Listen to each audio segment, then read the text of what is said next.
It's Whitney, your host with Needles Embroidery, and you might be seeing a different background yet again. You guys know by now that I like to move, but hopefully we are going to be in this spot for a long time to come. Needles Embroidery is growing, and that's not what this video is about, but I just wanted to let you guys know that that video is going to come soon. With all the things. But in this particular video, I am going to show you how to make this cute little monogram for this hat. Now this is a cloth hat. It is double lined. So in the video you kind of see where the stitching starts to do its tack down stitch and kind of press everything together.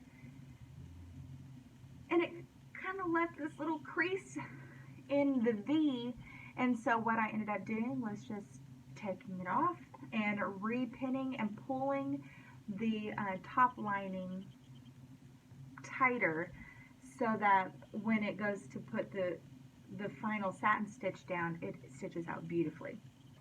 But anyway, this is it. This little cute little hat right here. Look at that. It's so cute. One of my friends brought this in, and she's like, I don't know about the stripes, but it was so cute on her. And now with the embroidery, it's going to be even cuter. So if you want to see how I do this using a fast frame, and actually this is the one that I used, yeah, this curved fast frame is my hero when it comes to doing hats. And I have a few more hats and all different kind of structures on how to get, put it on here. And I prefer fast frames over hoops. You guys know that if you've seen any of my videos. I have a multi-needle machine. Emma is my baby over here, a 10 needle, and this is what I use. This is from fastframes.com, and I bought the 7-in-1 pack. And I love it.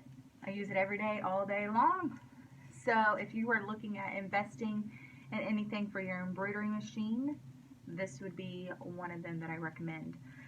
So without further ado, if you want to watch how I embroider on this little hat, keep on watching. I actually take you all the way through the pinning process, putting it down on the stabilizer to the machine.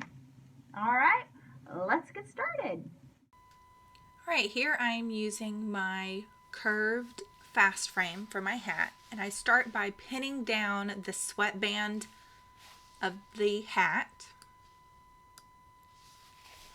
Once I have that pinned down and out of the way, because sometimes it'll flip back up and get embroidered after all, once that's out of the way, I can start pinning. And I try to pin the back of the hat from the underside. It just didn't work, so I ended up going a different route, and I put my top pin at the very top to kind of hold it taut. But here I have to wrestle with this double lined fabric. Usually it's only a single line and it goes on much faster, but I have to keep tightening the layers down, and if it's done incorrectly, then that means that it's going to be pinched either on the top side or the inside of the hat. So I have to be very careful to make sure that both layers are pulled around the same, and they're both taut.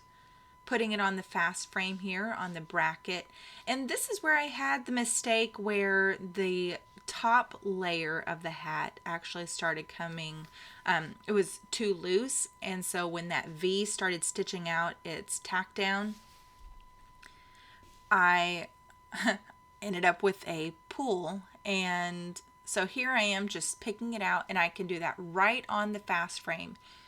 If you do it correctly, you will be just fine with using the stabilizer again, same hoop and everything. You don't have to start over. But I was fortunate enough that it had not gone all the way through its satin stitch. Otherwise, it would have been a bigger mess. So I am repositioning that top layer. And y'all, I am using a new, like a phone buoy system. I really don't know how to describe it, but let me just tell you that it didn't work. There are some other videos that I've been editing, and I really can't, I feel like I can't even use it because it picks up all of the sounds, everything.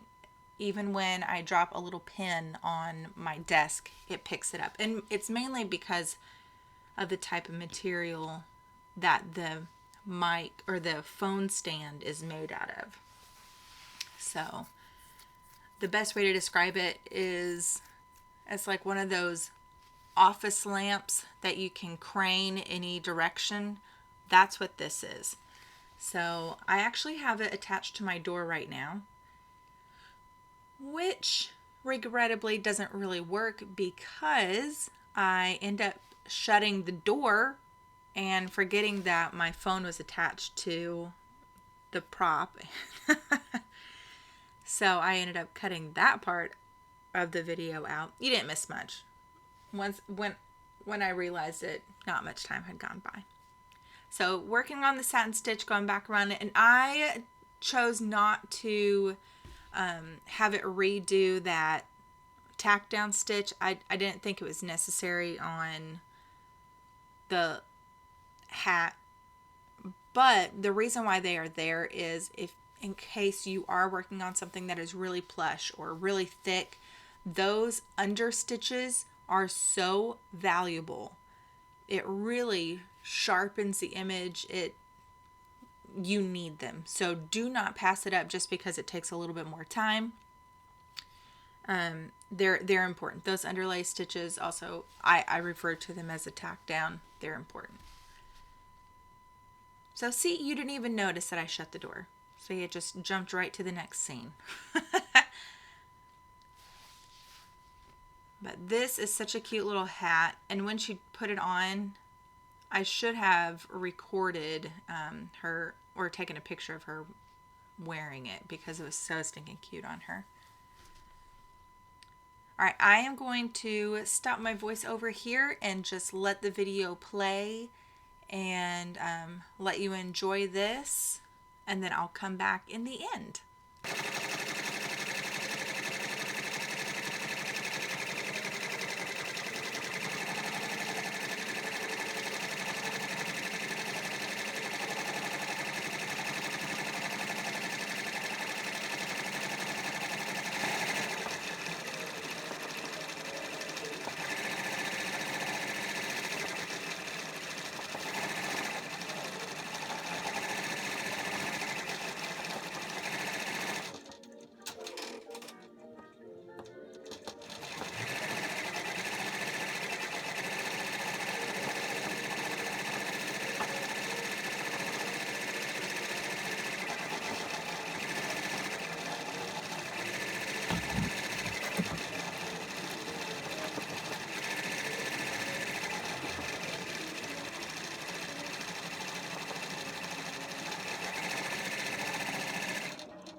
Oh my goodness. I just love watching the satin stitch out in fast motion. That was sped up to 400% or 4 times the real speed. So it did not actually take that long. It was even longer. But I just love it. This hat, because it is a soft cap, it just comes right off the hat frame, but there it is in all its glory. It is so stinking cute. Thank you guys for watching and liking, commenting. All those things matter to me and Laura here at Needles. I will catch you guys in the next one, and have a great day. Bye, y'all.